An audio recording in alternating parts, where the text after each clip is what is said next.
Hello friends, मैं विभू ठाकुर आज आपको बताने जा रहा हूँ कि E बराबर MC स्क्वायर का जो आइंस्टाइन ने अपनी थ्योरी ऑफ रिलेटिविटी में समीकरण दी थी उसका निर्माण किस प्रकार करते हैं, यानी कि हम E बराबर MC स्क्वायर को किस प्रकार सिद्ध कर सकते हैं। तो हम इसके लिए एक पैराग्राफ बनाएंगे।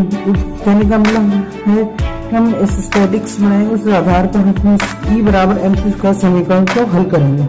तो सबसे पहले हम मान लेते हैं कि एक घन अंतरिक्ष में एक डिब्बा तैर रहा है। इसकी मान लिया कि कोई एक डिब्बा है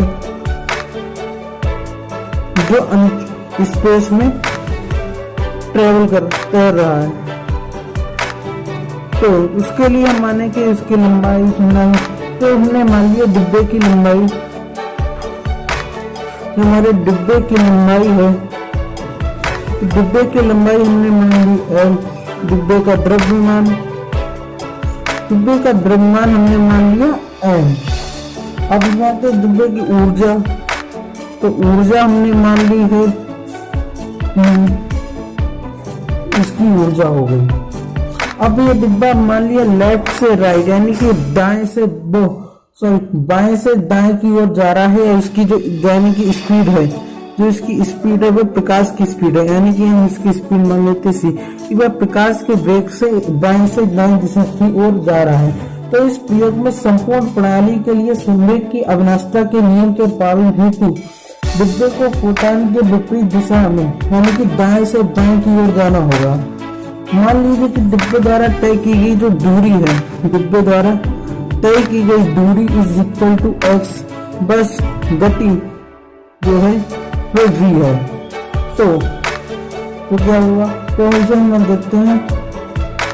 तो इसके लिए हम यहाँ पे एक चार्ट को देख लेते हैं। इस चार्ट में बताया गया है कि इस डिब्बे के संवेग समर्थ हुआ mv is equal to E upon c। Photon द्वारा डिब्बे को पार करने में लगने वाला समय t is equal to L upon c। डिब्बे द्वारा तय की गई दूरी x is equal to v t। वृत्त केंद्र स्थायी रहेगा यानी कि mx is equal to m into l।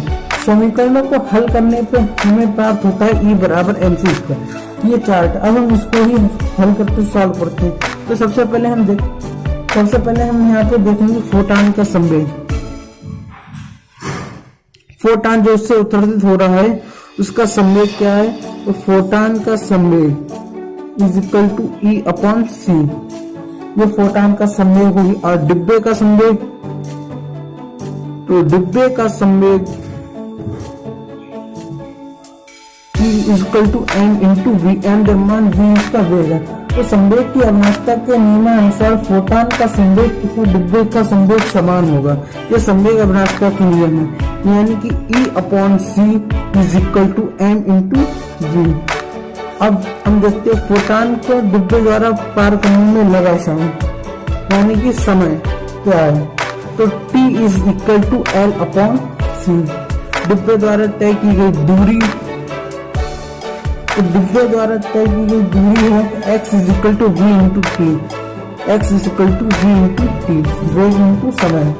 इस समीकरण हम डाल लेते हैं समीकरण 1, समीकरण 2 और समीकरण 3।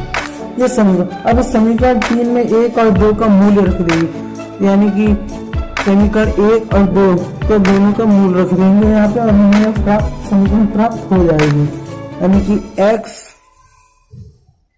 Is equal to E upon MC into L upon C।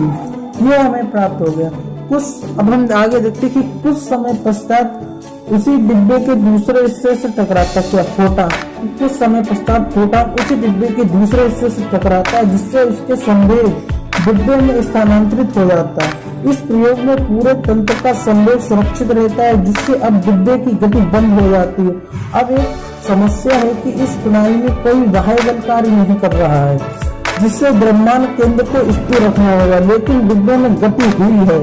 डिब्बे में हुई गति को पूर्ण द्रव्यमान केंद्र स्थिर रखकर कैसे हो सकती है, तो इसके लिए आइंस्टाइन ने एक स्पष्ट विरोधाभास के समाधान के लिए प्रस्तावित किया कि अगर फोटॉन ऊर्जा का कोई द्रव्यमान संकट होना चाहिए, यानी कि अगर हमें द्रव्यमान केंद्र स्थिर रखना है तो फोटॉन ऊर्जा का कोई द्रव्यमान संकट होना चाहिए। द्रव्यमान संकेत यानी दूसरे शब्द में फोटॉन की ऊर्जा द्रव्य में द्रव्यमान के बाएं से दाएं गति के तुल्य होना चाहिए। साथ में यह द्रव्यमान इतना होना चाहिए कि पूरे तंत्र का द्रव्यमान केंद्र स्थायी रहे। तो डिब्बे का द्रव्यमान केंद्र स्थायी रखने के लिए क्या mx is equal to m into L. तो डिब्बे का यहाँ पे m है, m वो है फोटॉन का द्रव्यमान, तो m है वो फोटॉन का द्रव्यमान है।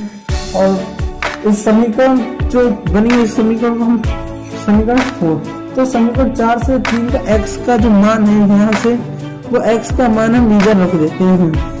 x का मान हमने इस समीकरण में रखा तो हमें प्राप्त होगा m e upon M C L upon C is equal to m into L. हम आगे देखें, इस समीकरण को सॉल्व करेंगे तो E into L upon C square is equal to m into L. L to L cancel हो जाएगा तो बचेगा E upon C square is equal to m। It means that E is equal to mc square. तो इस प्रकार हमें E बराबर mc square समीकरण प्राप्त होगी, जो आइंस्टाइन की द्रव्यमान ऊर्जा समीकरण है।